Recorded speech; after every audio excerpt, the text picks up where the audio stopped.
I am now at the boarding gate. We're just waiting for the boarding to commence, going to Manila. Today, I'm going to show you the new phase of traveling. Welcome to the new normal.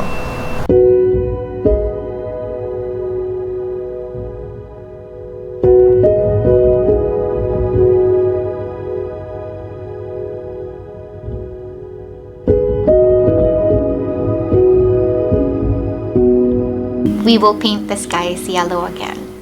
And true enough, little by little we are painting the skies yellow again. But the entire process was not easy. COVID-19 has changed our lives in a way we did not expect. The little things we do on a daily basis become different than the usual. From buying our grocery items, doing our errands outside the comfort of our homes, up to the way of how we reconnect with our family and friends. Businesses, on the other hand, no matter how big or small, have been greatly affected, and the aviation industry is not an exemption. Now that flights are opening on selected destinations, let's check the new normal in traveling or flying, both on a passenger's and airport personal's perspective. Before flying as a passenger, you need to secure the following requirements. Note that travel documents are different per category and may also vary per destination. It is also important that you should be at the airport at least 3 hours before your scheduled flight. So as of the moment, guys, you can only travel if you are considered as essential travelers. So what are the different types of essential travelers? So we have the LSI, or the locally stranded individual. The second one is the OFW, the overseas Filipino worker. And the third one is the authorized person outside residence. And for each type, there are different requirements that you have to secure. Now for us crew, we are under the authorized person outside residence, or APOR. And the only document that we have to secure is our company ID and the certificate of employment. Now for the LSI, that's quite complicated because you have a lot of requirements to secure. And so for today, I will ask someone who is actually under that category and how he was able to process all of the requirements. Hello, good afternoon. My name is Ariel and I'm going to fly the Cebu Pacific. Today, my friend is asking about some documents and requirements regarding this COVID pandemic requirements bound for Manila. As a protocol, the first thing that you have to do is you have to secure certification coming from your barangay, and then after, the second is you have to go to the rural health unit, or the RHU. They will give you this medical certificate, and then the third thing is you go directly to the local government unit, or the LGU, in your local municipality. Then the fourth one is you go directly to the PNP, or the Philippine National Police, to secure the travel authority. I think that's all, and you have to secure some IDs, and after that you can check in. I think that's the major requirements from the protocol of the government if you're a traveler or a local stranded individual. How many days does it took you, sir, to process It just took me everything? 1 day. 1 day? Yes. In the morning, I started from stage 1. In the afternoon, I already completed, and I get the travel authority pass from the police. It's just a 1 day process. 1 day process. So your last question, with this new phase of traveling, do you find this helpful? I mean, securing all of those documents? Based on my opinion, it's very helpful because safety is the main priority here, and health. While as a flight attendant, before taking a flight, we need to undergo rapid testing every 14 days. As you arrive in the airport on the day of your flight, markings like this are placed in order to remind every traveler to practice social distancing. Airport guards will then check your body temperature before you enter. Hand sanitizers are available in almost every corner for the passengers and airport employees to use. Window glass and check-in counters were installed to protect both the ground attendants and passengers.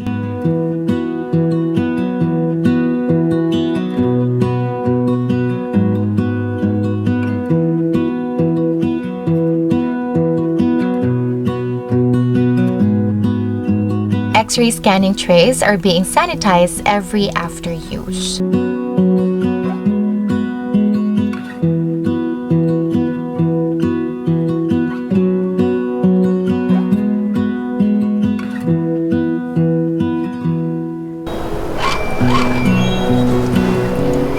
Airport seats are also marked with social distancing signs for the passengers to observe at all times.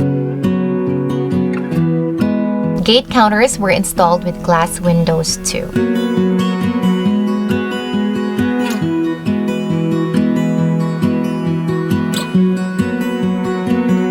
Okay, so boarding is now starting, and for the boarding process, they do it per seat assignment. So they will call certain seat numbers. So the first passengers to board are the passengers with kids or with infants, and then right after that, they will call certain seat numbers. So basically, the first to board are the passengers seated at the back, and then it will go forward. This is as good a day as any to start the rebuilding of life. The roads that lay open are many when the old one's gone under the knife.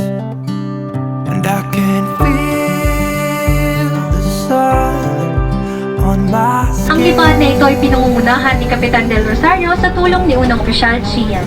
Tayo po'y lilipad na mahigit kumulang 1 oras. For the meantime, please direct your attention to your cabin crew who will demonstrate the safety features of these aircraft. Each seat is provided with a seat belt. To fasten, push ends together. Tighten seat belts by pulling loose ends. To unfasten, lift top of buckle and pull free end to release. In case of water landing, your life vest is found under your seat. Remove sharp objects from your body. To don, slip vest over the head. Take tape around the waist and push end to buckle. Pull tape to tighten. When outside the aircraft, pull inflation tags to inflate vest. Manual inflation is done by means of the red tubes. Blow to increase air, and push pin inward to release air. Light automatically illuminates once the battery is immersed in water. Do not inflate the life vest inside the aircraft, and please be reminded that unauthorized removal of life vests from the aircraft constitutes theft and is punishable by law. In case of rapid change in cabin pressure, oxygen mask will automatically drop from the compartments above you. Immediately grab the mask and pull it towards you. Remove your face mask, then put the oxygen mask over your nose and mouth. Pull elastic band sideways for snug fit and breathe normally. Put your own mask first before assisting others. Keep it on until you are advised to remove it. In case of emergency evacuation, follow the lights that will lead you to the exits. For further information, please refer to the passenger briefing card found in your seat pocket. In flight, cabin crew are no longer doing the service. So it only means that all of the service that they've been doing before, they are no longer doing that, such as the fun games, the rolling out of the buy on board eats, also the UNICEF collection, and even the trash collection. We were advised to keep all of our trash because they will no longer collect the trash in order to lessen the exposure. But you may still ask for assistance. The only thing that you have to do is to press the passenger call button. Basically, those are some of the changes in flight. I'm not really sure if you can hear me, guys, because of the engine. And also, I'm wearing a mask right now.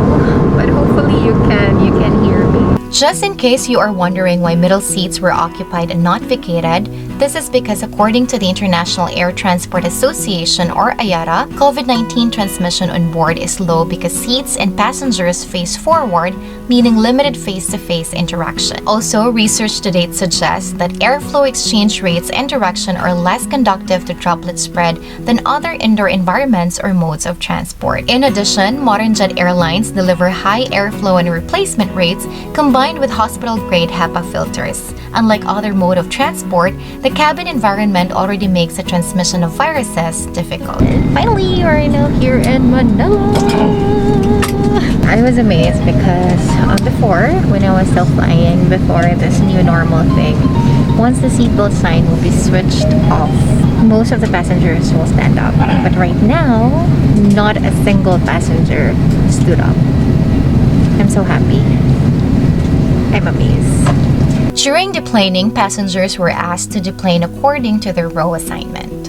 Row number 8. Row number 12. Yes, our turn. Miss, thank you so much. Finally, we're in Manila. Upon arrival, our body temperature were checked and we were not placed in quarantine. Yellow lines are marked at the baggage claim to remind the passengers to practice social distancing. This trip is not a kind of experience I am used to, but this is something I am willing to adapt.